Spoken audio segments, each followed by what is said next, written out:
Today, I'm delighted to welcome to Beautify.com's podcast, Rich Parma. Rick is a very talented jazz musician and vocalist. He will be talking to us today about his musical journey and his understanding of how music is not only healing, but brings beauty into one's life. Thank you for joining us. You're welcome. I'm glad to be here. Thank you. So, in doing a little research, I understand that you're from Chicago and that you knew at an early age that you wanted to be a musician.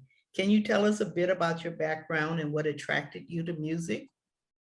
Yeah, I grew up in Chicago, born and raised out there in 78. And then I just, I started growing up as a kid and in somewhere in the house, we had an apartment building, a two flat where we lived downstairs and we had somebody else who lived upstairs.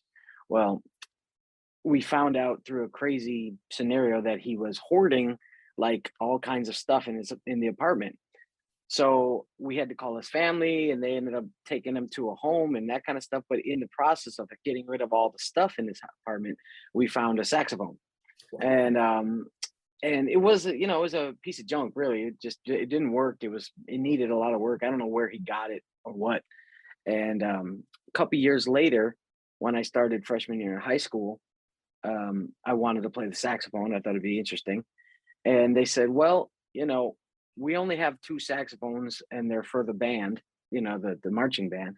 And I said, well, I happen to have one at the house, but I don't know if it works. And the guy said, well, if you want to bring it in, I'll fix it for you or I'll take a look at it. So he ended up fixing it and that allowed me to use that one at the house. And then he goes, well, since you have one, you should practice with that one at the house and then we'll let you use ours since you actually have one and you're going to learn how to play it. And it was a class of like 150 students in my beginner band class. And I was the only saxophone player. Wow. So the teacher basically just gave me the book. He said, follow along, when you need help, let me know, whatever. But he's like, I got, 25 clarinet players. I got 15 flute players. I got a bunch of and so I was like, okay, that's fine. And I just started to learn the basics from there. And I don't think I ever had to ask him for help, which is kind of interesting. Yeah, And fascinating. the interest of just playing the saxophone just kind of, took flight from there. And then I remember at one point, one of my teachers gave me a cassette tape of like a mix of different bunch of saxophone players. And so I just pretty much wore that thing out by listening to it like crazy and just kind of learning about music and learning about the jazz world, the modern jazz world, the funk world, all that kind of stuff.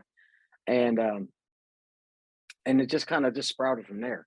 Well, it Um, was meant to be. That's a real fascinating story. it, it was, yeah, it was. And I didn't even start singing until 2009 when I moved out here to California. So So you're self-taught, it sounds like, and you just had an ear for yeah, music that you could learn?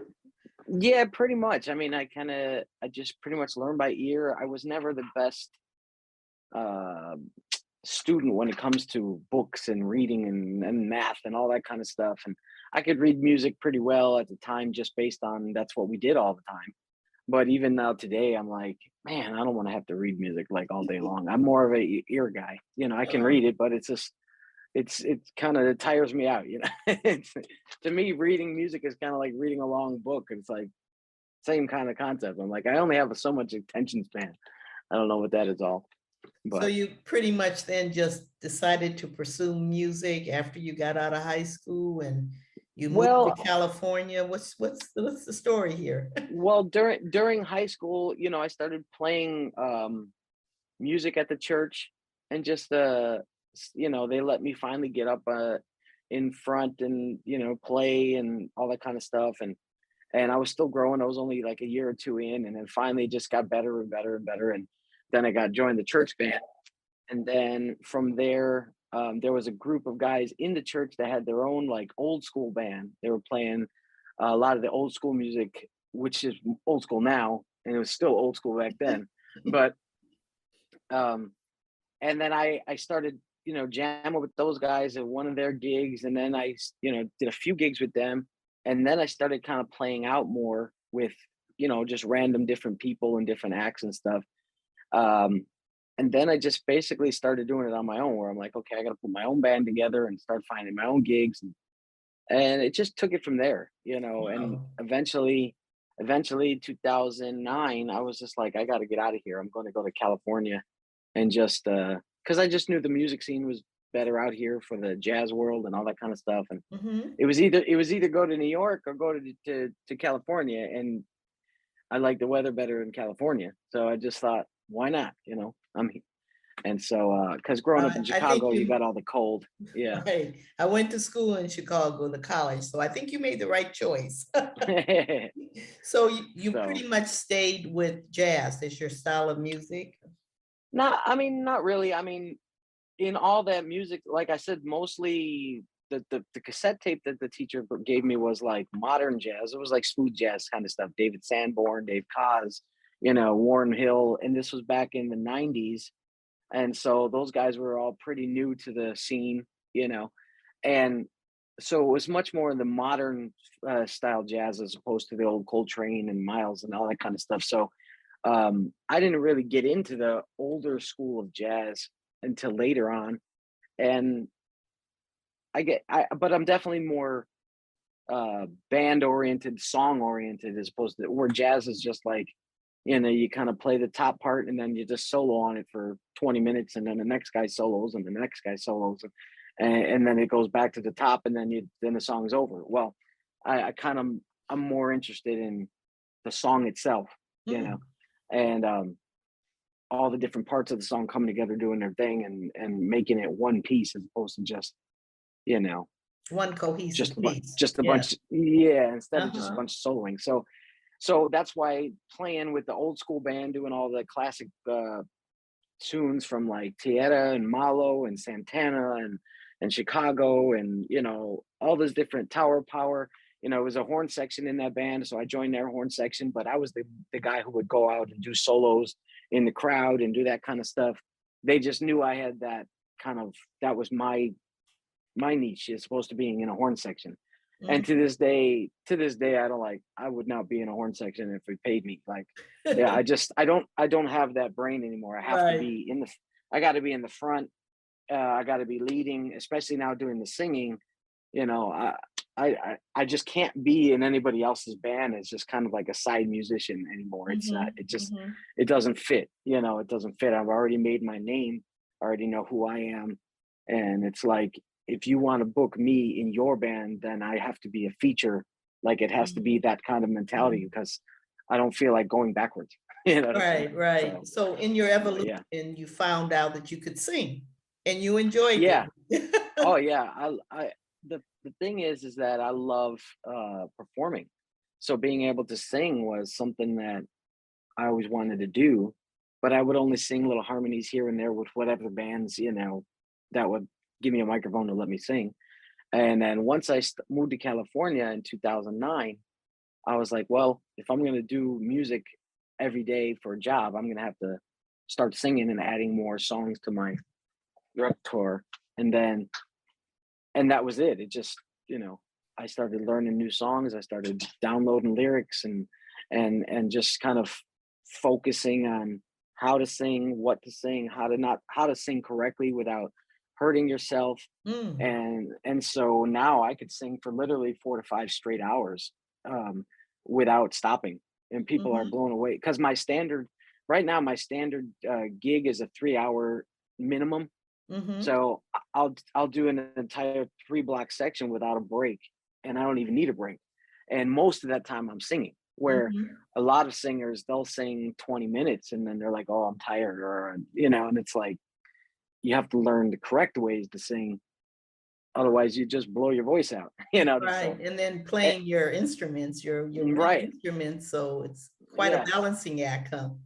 yeah, yeah. Yeah. And so people get tripped out when they're like, "Wow, how does he, how you singing that, and how you singing that, and you sound like that guy, and you sound, Now I don't ever try to sound like anybody in particular, but the majority of the music that I do sing are good quality singers that I'm not necessarily trying. If I'm singing a Michael Jackson song, I'm not necessarily trying to sound like Michael Jackson, Mhm, but I'm trying to at least mimic the inflections and mimic the styles that he chooses to get that. His voice Mhm. is his voice, or if I sing Luther Vandross or something, or if I sing, whatever it is that I'm doing, I at least try to use the abilities and the techniques that they use. And that's Mhm. just what makes them great singers, which the same techniques that make any good singer a good singer, so. Yeah, And well, the same thing with the saxophone. I understand. I had the pleasure of seeing you a few times and really enjoyed it, and is one of the reasons why we wanted to have you on Beautify, Nice. because we understand that, music is a healing, it's an art. It Oh yeah. permeates our society. Can Hmm. you personally attest to any the healing attributes of music or the beauty it brings into one's life? Oh yeah. I mean, I've literally had people say, after I've done a performance, that somebody's come up to me and say like, "Wow, you changed like everything about the way I think of what I can do for myself." They were saying like, "You make me feel like I could do anything when I hear you're playing," and I was like, "Wow, I didn't expect that." But the main thing is that it brings, as we all know now, I mean, in this day and age, there's so much negativity in the world that Mhm. when you sit down and you hear somebody playing a song that you like, or or even if you don't know it, it makes you feel good. If the song is done right and if it sounds good, it makes you just smile. It makes you kind of tap your feet, and it immediately what's going on in your mind and your soul and your heart is you're leaving that negativity and you're automatically pulling yourself into a positive frame. Mhm. So if you're having a bad day and then somebody starts playing a song that you like, and then you start kind of just doing bobbing your head or tapping your feet, that means you're leaving that negativity behind, and you're kind of now you're focusing on this positive thing. Which is part of the reason why I don't like the old school jazz mentality of just soloing and soloing and soloing, because it becomes monotonous, and Right. then the person's focus now comes back into just away from the music. If somebody's just playing for 5-10 minutes straight, eventually you're just kind of like, okay, I think I've heard it now. Like, Drifting off. yeah, what was I feeling before Right. this guy started playing? Um, and so that's why I kind of like songs. That's why I like a start, a middle, and a finish. And then when I write my music, it's very emotional based, very theatrical based. And I don't just make songs with what are the sounds of today or what are the Mhm. styles of today. I just make what feels good to me. And Mhm. then if other people like it, then they like it. So, Well, we're but glad you're doing it, and we're glad you found that saxophone in the basement of that house. yeah, So exactly. if if our audience would like to learn more about you and where you're playing, where can they go, Rick? It's easiest just to go to my website, rickparma.com, rickparma.com. That's I have, when I'm doing public shows, usually that's where I put them right there. For example, I'm right now, I'm not doing a whole lot of public stuff. I'm mostly doing private events and parties and things that people are hiring, because it's that time of the season where it's summertime, events are happening, and that's majority of my bookings. Mhm. Um, but every once in a while, I'll do a club here or a restaurant here just because, and maybe I had an extra day or something, or maybe I'll do a pop-up event, because I started getting involved with the pop-ups because my wife has a cotton candy business aside from a regular job. And so she's been doing all these pop-ups over the last 2 years since COVID and all that. And so I've kind of come into this pop-up world like, oh, yeah, and that's the reason why I started the laser engraving. I thought it's a little side thing. And then I started to enjoy it. And then it was like, well, all right, I might as well do a pop-up too and see if I can make any money from it, or at least have a good day. But That's true. Expose yourself, show yourself to more and more people.